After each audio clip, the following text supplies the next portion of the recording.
Hello everybody and welcome back to another episode of Coding with Kenny G. Now we're at episode 17, I think. Yes. So we've just gotten ready to start our game in this function in the game controller. We're gonna update some of our UI and soon we're gonna be able to have a state machine that controls the turn state of this game. So let's just continue working on this. I see that we need to send in one more thing. When we invoke the onStartGame event, I also want to send in the starting faction. So we're gonna add to a summary here that payload 2 0 1 2 is the starting faction.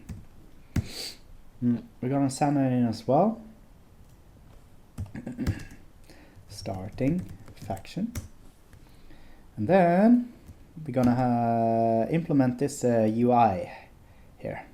It's gonna update its variables, and I'm gonna show you how I tend to do these UI components.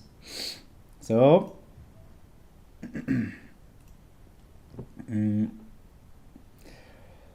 let's see. This is game information, scripts. We have a folder called UI in scripts.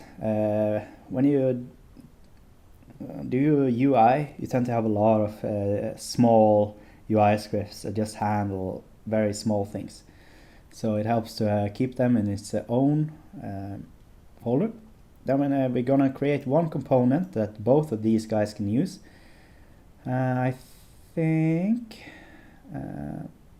no, we need to create one for each of them. Oh well, it's very fast. So C# script attacker panel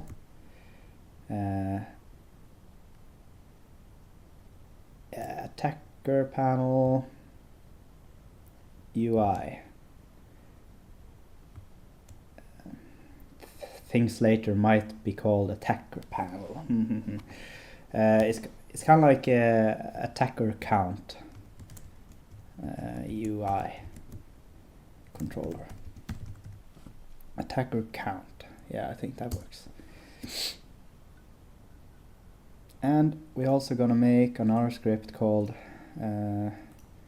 defender count UI controller. The reason why we need this script separate, even though we're pretty much gonna do the same thing, is that they're both gonna listen to this event, but they're gonna figure out how many of these active actors that are in the game that are defenders and how many are attackers. So that's how it's gonna work. So we're gonna select the attacker panel, and then we can add a component, attacker count UI controller, and for the defender panel we add defender count UI controller. Okay, let's start with the attacker. This guy, he needs to use TMP, I think. Let's see, public TMP text. Ah, nice. Okay, yeah. It came in automatically, the using statement of TMP row, TM Pro, text mesh pro. It's gonna have a public field called attacker count txt. Tooltip. This is the text component in UI that tells how many attackers are on the board. We're also going to use something called using system.out link, L-I-N-Q. Okay. So this guy is gonna update its attacker count, the string, every time number of attackers are changed. Well, we're gonna listen to some events here. First of all, we're just gonna listen to the void on start game, or the on start game event in game controller. So just set up these listeners on enable and on disable. Create an event handler, private void on start game, and we're gonna see what parameters we needed. So game controller dot on start game plus equals on start game. It's gonna be red because we haven't implemented the payload signature. So it's a board, list of actors, and a starting faction. Okay. Tile array, 2D array that is. Board, list of actors, and then faction, starting faction. Okay. Here's the thing, we need to separate out from this list of actor who of these are attackers. And we can do this through a link search. So I'm just gonna write this out of memory, and I don't always remember how to do these links, but let's see.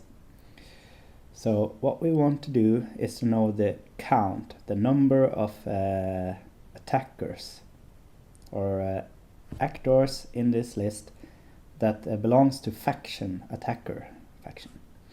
So that will be int attacker count equal to actors dot where, and then we can create a lambda inside of there where I lambda I dot get faction dot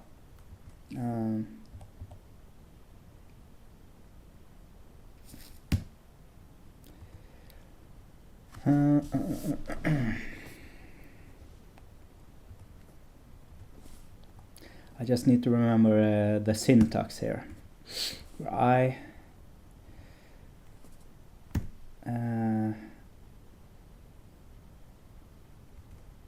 equals faction dot attacker faction. I can explain this sentence soon.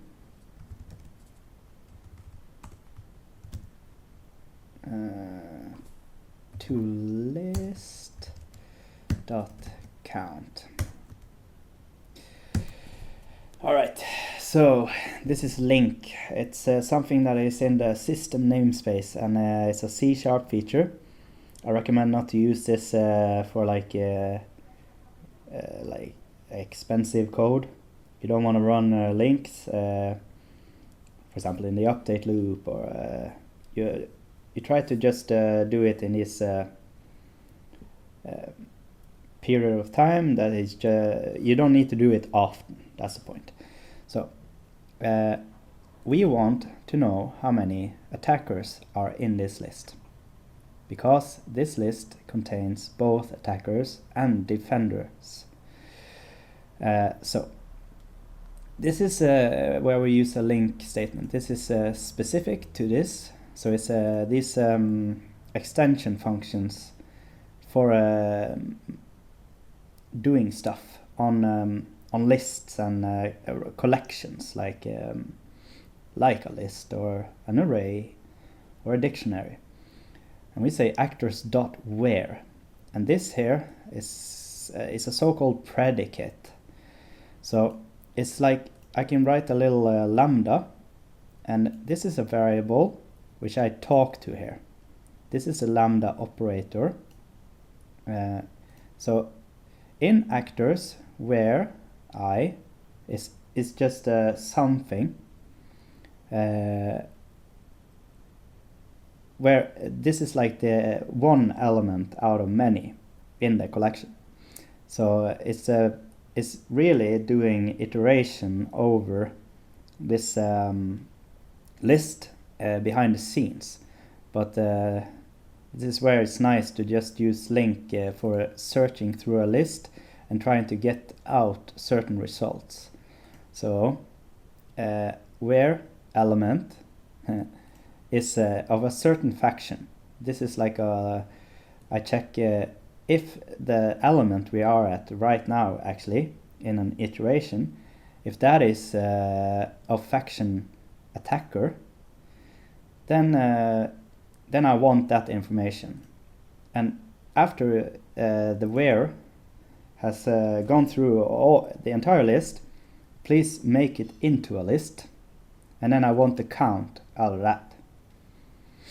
So it's a little bit wonky. Please read up on link statements. MSDN has good documentation on it if you're unfamiliar. So now we have a attacker count. We save this the result of all of this, which is the actual count here, into a variable, and we're gonna update our UI. So we need to talk to our attacker count text component, and then we say attacker count text dot text equal to attacker count dot toString, because this guy wants a string, so we just make this int into a string. We need to remember to desubscribe, so game controller dot on start game minus equals on start game. Cool. Let's just see if this component works. We need to remember to assign reference in our UI. So add this attacker count txt here. Press play, and once we press play, boom, this guy gets updated to 24, which is the correct number of attackers on the board at this time, which is good. Now we just need to implement the defender. So that is why I had two scripts for this. You could make some sort of inheritance thing, but whatever.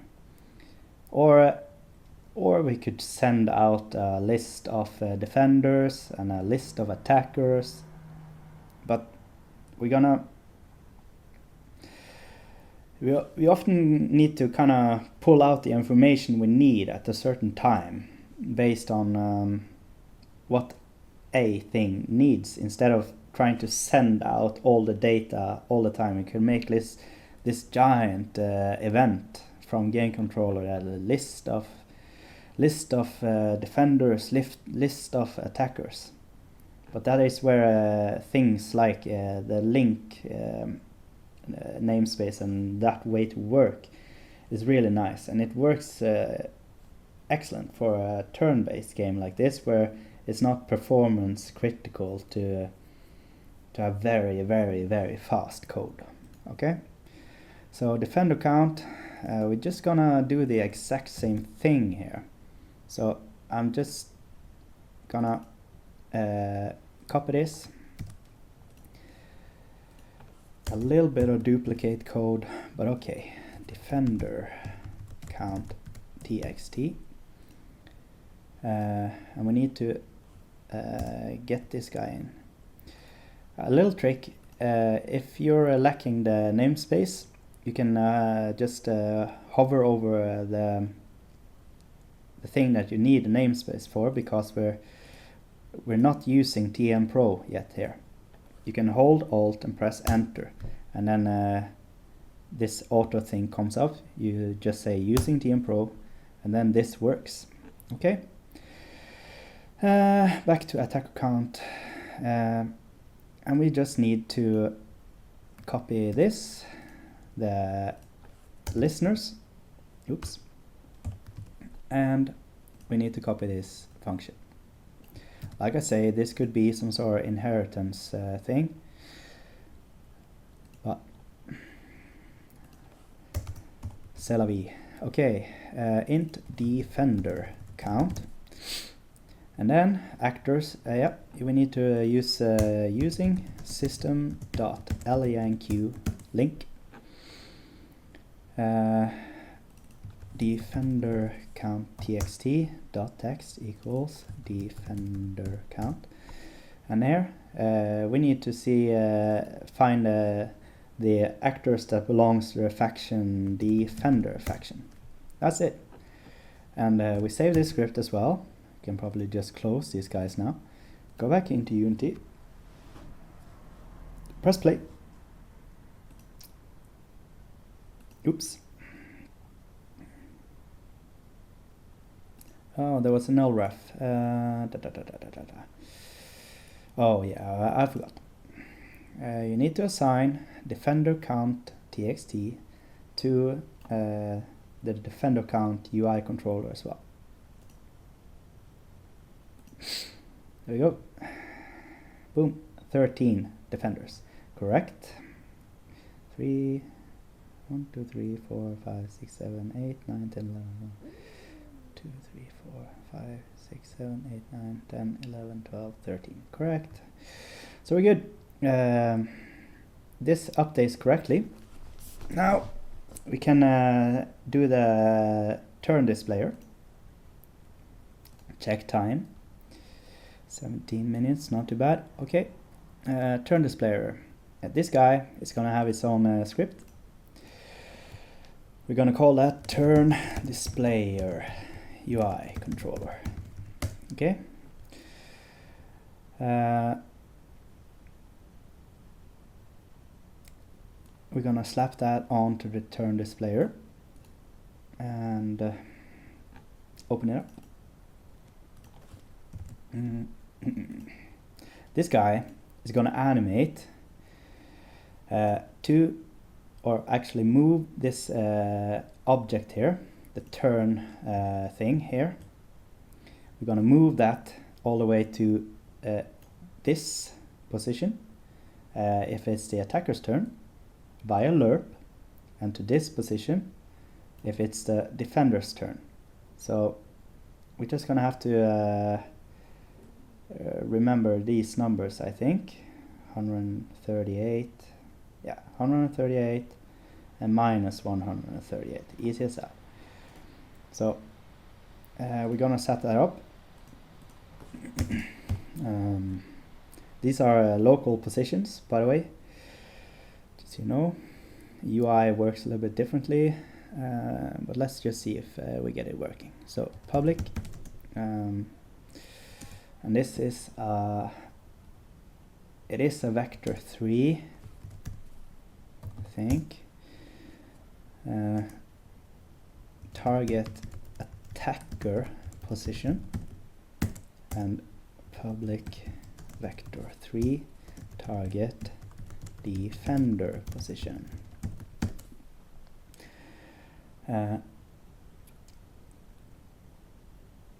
And these guys are still transforms. We might need to talk to the rect transform.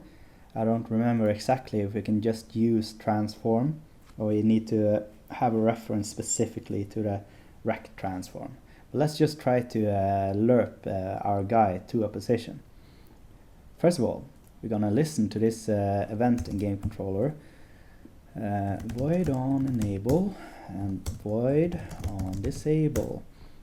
Make an event handler called private void on start game. Then we take in the board, I think it was, sorry, to the array board, list of actors, and then faction, starting faction, which is the thing that this script is interested in. Game controller dot on start game plus equals start game d subscribe. There we go. And we're gonna create a little private function, private void move to position. I'm gonna send in faction, target faction, and then we just say if target faction equals faction dot attacker faction, then we're gonna move this in a coroutine. So I'm just gonna implement that very soon. But else if outside of that, target faction equals faction dot defender faction. Okay, we have that ready to go. Then we just create an enumerator, which is our lerping function. Private enumerator, which is a coroutine, and yeah, this is called move to position. So let's call this animate to position. Okay, and target position is going to be one of those two. So it's going to be vector 3 target pos, and that's it. Boom. So we're going to call from move to position, we're going to say start coroutine, and we're going to call animate to position, and since it's a attacker faction, then we're going to say target attacker position, target attacker position. And likewise, we're going to have start coroutine. If it's a defender position, then the target defender position. Cool.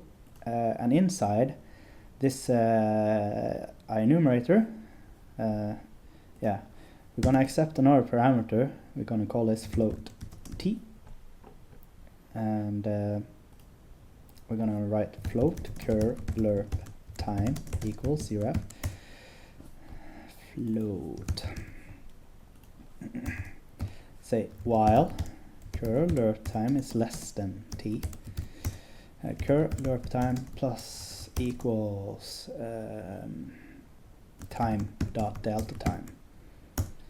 If cur lerp time is greater than t, then we set cur lerp time to t. Great. And then we're first gonna see if I can just move the transform in the UI. Transform dot position equals vector 3 dot lerp transform dot position as the current position and the target pos as the target, and then cur lerp time.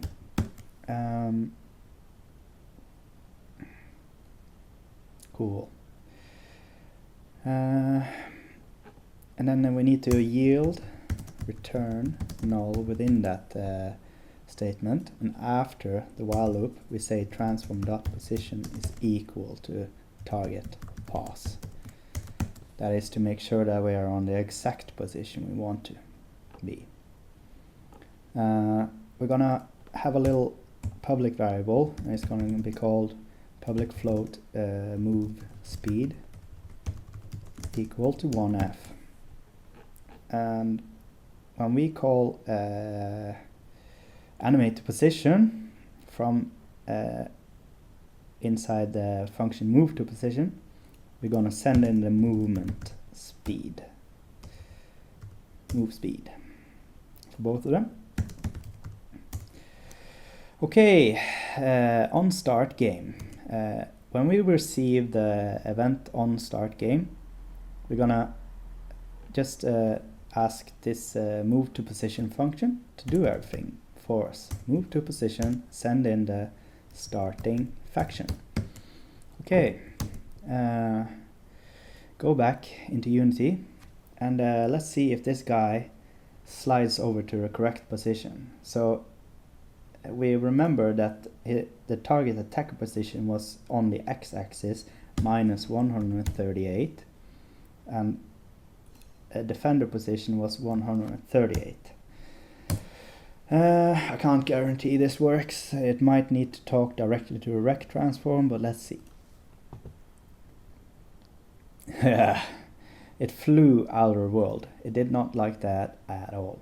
So we're gonna need to talk to the rect transform and not the transform. So we're gonna have to have a reference to it. Public rect transform. My rect transform. And then we say that inside the animate position, I think it will work to just say my rect transform dot position instead, because this is a UI element that lives in the UI world. Let's see if this works. I hope so. No. Oh. Naturally, we also need to send in the actual. We need to assign this rect transform to my variable here. So let's see. No.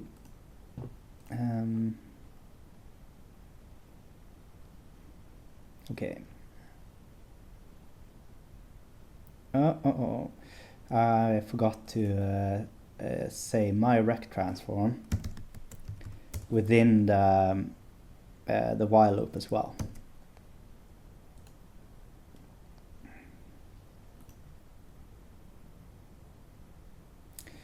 Still doesn't like it, so I just need to debug this a little bit. It's not going to take too much time, so don't stress about it. I wonder if it was a local position.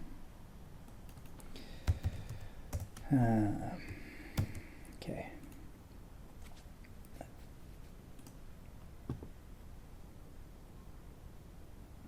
Yeah, almost. So the thing is that we wrote that we are changing our local position.